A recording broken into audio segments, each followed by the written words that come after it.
నమస్తే, welcome to our channel. నేను మీ ప్రియాంకారావు కునేరెడ్డి. ఈ రోజు మనతో పాటు చందు శ్రీనివాస్ గారు ఉన్నారు. వారితో మాట్లాడదాం. నమస్కారం సార్. నమస్కారం అండి. సార్, మొత్తం మీద ఈరోజు ఏపీలో ఎలక్షన్ చాలా హాట్గా నడుస్తుంది. అంటే చాలా ఇష్యూస్ ఇప్పుడు హాట్ టాపిక్గా మారుతున్నాయి. ఈ నేపథ్యంలో జనసేనకు సంబంధించి ఒక విషయం అయితే హల్చల్ జరుగుతుంది. సో అది వచ్చేసి జనసేనకి ఏదైతే గుర్తుందో పార్టీ గుర్తు గాజు గ్లాసు, అది ఈసారి ఎలక్షన్లో వాడడానికి వీల్లేదు అంటూ కూడా నోటీసులు వచ్చాయి అనేసి ఒక ప్రచారం అనేది జరుగుతుంది. ఇది ఎంతవరకు వాస్తవం అంటారు? అది 100% ఫేక్ అండి. ఎందుకంటే జనసేనకు ఆల్రెడీ గాజు గ్లాస్ గుర్తు ఇచ్చేశారు. వాళ్ళకి అంతకుముందు పర్సంటేజ్ ఆఫ్ ఓట్స్ కావచ్చు, 2 రాష్ట్రాలు గాజు గ్లాస్ గుర్తు, ఇక్కడ నిలబడిన స్థానాలు గాజు గ్లాస్తో వెళ్ళారు. ఆంధ్రప్రదేశ్లో 21 స్థానాలు 2 ఎంపీలు కూడా గాజు గ్లాస్ గుర్తుతో వెళ్తారు. డౌట్ పడాల్సిన అవసరం లేదు. కానీ ఎందుకో కొద్ది కావాలని చెప్పేసి జనసేన నచ్చిన వాళ్ళు అధికార పక్షంలో కావచ్చు, ఇంకెవరు కావచ్చు, కుట్రతో కొంతమంది ఇచ్చేస్తారు తప్పితే ఇది జనం కన్ఫ్యూజన్ కాకూడదు. ముఖ్యంగా జనసేన ఆ పార్టీ అభిమానులు కన్ఫ్యూజ్ కాకుండా ఉంటే చాలా క్లారిటీ ఉంది. గాజు గ్లాస్ గుర్తుతోనే వాళ్ళు వెళ్తున్నారు. సార్, అయితే దీని గురించి మనం ఇంకొంచెం డీప్గా మాట్లాడుకునే ముందు మనం ఒకరితో మాట్లాడదాము. జనసేనలో కీలక నాయకులు and senior advocate, at the time Janasena party legal cell chairman Sambasiva Pratap గారితో ఒకసారి మాట్లాడదాం సార్. డెఫినెట్గా అండి. ఆయన ఫోన్ ఇన్లోకి తీసుకుందాం. సార్ నమస్తే సార్. నమస్కారం అండి సార్, నేను మనం టీవీ నుండి కాల్ చేస్తున్నాను సార్. చెప్పమ్మా. సార్, ఇప్పుడు జనసేన పార్టీకి సంబంధించి ఏదైతే గుర్తుందో గాజు గ్లాసు గుర్తు, సో ఆ గుర్తు ఇప్పుడు ఎలక్షన్లో వాడడానికి వీల్లేదు అంటూ నోటీసులు వచ్చాయని ఒక ప్రచారం అయితే జరుగుతుంది. సో దీనికి సంబంధించి ఇది ఎంతవరకు వాస్తవం అంటారు ఈ news?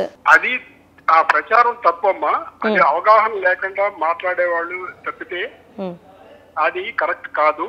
Already election commission of India 10B of the symbol order కింద జనసేన పార్టీకి 24/1/2024 లో కామన్ సింబల్ అలాట్ చేసింది. గ్లాస్ టంబ్లర్ ని జనసేన పార్టీకి అలాట్ చేసింది ఆన్ అవర్ అప్లికేషన్.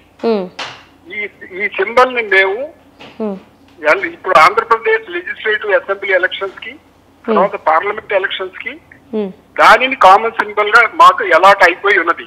ఇక్కడ ఒకటి తెలుసుకోవాల్సింది ఏమిటంటే, ఎలక్షన్ కమిషన్ ఆఫ్ ఇండియా ప్రతి సంవత్సరము ఫ్రీ సింబల్స్ ని నోటిఫై చేస్తుంది. అదే విధంగా నేషనల్ పార్టీస్ వాటి సింబల్స్, స్టేట్ రికగ్నైజ్డ్ పార్టీస్ వాళ్ళ సింబల్స్ కూడా నోటిఫై చేస్తారు.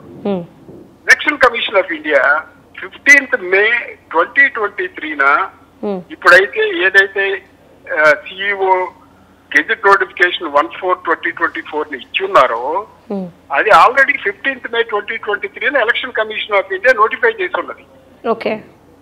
ఆ తర్వాతే అందులో ఉన్న ఫ్రీ సింబల్స్ లో కొన్ని సింబల్స్ ని అప్లికేషన్ ద్వారా రిజిస్టర్డ్ అన్రికగ్నైజ్డ్ పార్టీస్ కి వాళ్ళు అలాట్ చేస్తారు ఈ ఎలక్షన్ పర్పస్ కోసం అని. సో ఆ విధంగా జనసేన పార్టీకి గ్లాస్ టంబ్లర్ సింబల్ అలాట్ అయిపోయింది. అది అందరికీ తెలుసు. దానిని ఎవరు కూడా తీసివేయలేరు, క్యాన్సిల్ చేయడం కుదరదు.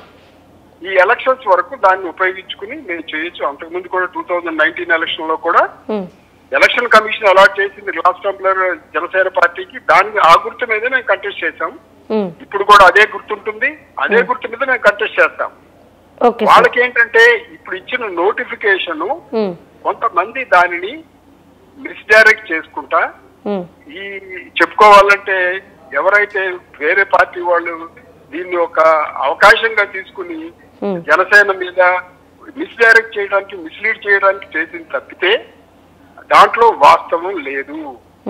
అంటే 15th May 2023 election commission of India 192 free symbols ఏదైతే నోటిఫై చేసిందో అది తీసుకుని అది రిఫర్ చేస్తా 1/4/2024 సిఇఓ ఏపీ గెజిట్ నోటిఫై చేశారు. గెజిట్ నోటిఫై చేసినప్పుడు వీళ్ళకి కూడా ఆల్రెడీ మా జనసేన పార్టీ లాగా ఇంకొక 18 పార్టీస్ కి, రిజిస్టర్డ్ అన్రికగ్నైజ్డ్ పార్టీస్ కి కామన్ సింబల్ అలాట్ చేస్తున్నారు రేపు ఎలక్షన్ లో కంటెస్ట్ చేయడానికి. ఆ సింబల్స్ అన్ని కూడా వాళ్ళకి అలాట్ చేసిన సింబల్స్, జనసేన పార్టీకి అలాట్ చేసిన సింబల్స్ కూడా కామన్ సింబల్స్ లిస్ట్ లో ఉన్నది.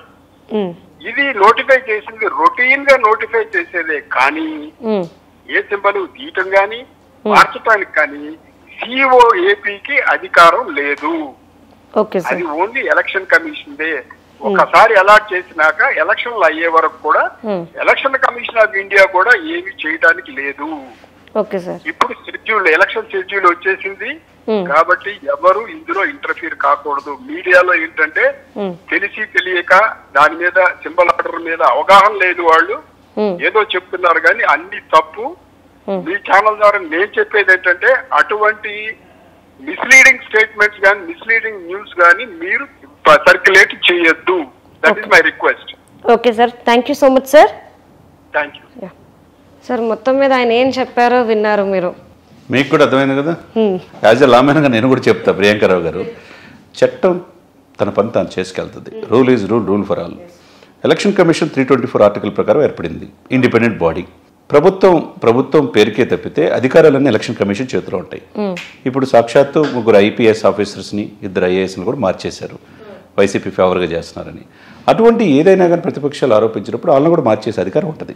అంటే మొత్తం అధికారం అంతా ఎలక్షన్ కమిషన్ చేతిలో ఉంటుంది. ఇప్పుడు ఆల్రెడీ ఎలకేట్ చేసినప్పుడు, రిజర్వ్ చేసినప్పుడు ఆ సింబల్ ఆ గుర్తుతో 2019లో పోటీ చేసినప్పుడు పక్కన ఉన్న తెలంగాణ రాష్ట్రం కూడా పోటీ చేసి ఇచ్చేసినప్పుడు మరి జనసేనకి ఆంధ్రప్రదేశ్లో 21 సీట్లో అదే గాజు గ్లాసుతో గుర్తుతో వెళ్తారు తప్పితే అది ఎవరు లేదు.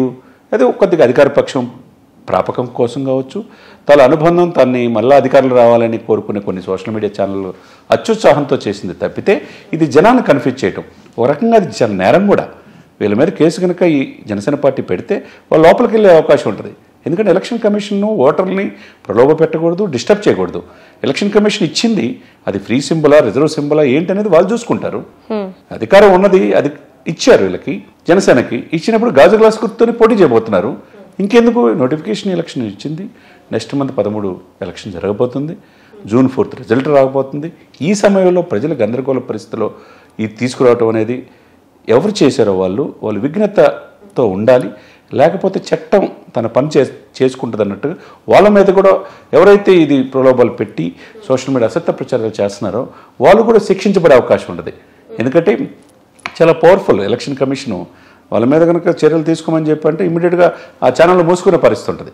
ఆ ఛానల్ పెద్దలు ఎవరైతే ఉన్నారో వాళ్ళ మాటన అధికార పక్షాన్ని సపోర్ట్ చేయాలని భావనలో ఉన్న వాళ్ళు చట్టం కూడా తెలుసుకొని ఎలక్షన్ కమిషన్ ఏం జరిగింది కొద్ది చదువుకుంటే ఆ నాలెడ్జ్ వస్తుంది. లేకపోతే మిడిమిడి నాలెడ్జ్ ఇదితో పరిజ్ఞానంతో ఏదో అంతా మాకు తెలుసు, గాజు గ్లాసు లేదు, పవన్కి ఇబ్బందికరమైన పరిస్థితులు ఉన్నాయి, రేపు ఎలక్షన్లో ఏ గుర్తుతో వెళ్తాడు, ఇటువంటి చేయకుండా ఉంటే మంచిది. వాళ్ళు కూడా చదువుకున్నాలే కాబట్టి విద్యలు కాబట్టి ఆలోచించుకోవాలి. ఇతరులని అట్లా ఇతర పార్టీలను ఇబ్బంది పెట్టకూడదు. ఎందుకంటే వాళ్ళ ఆగ్రహంతో జనసేన కార్యకర్తలు రోడ్డు మీదకి వచ్చారనుకోండి వాళ్ళ పరిస్థితి ఏందో కూడా ఆలోచించుకోవాలి.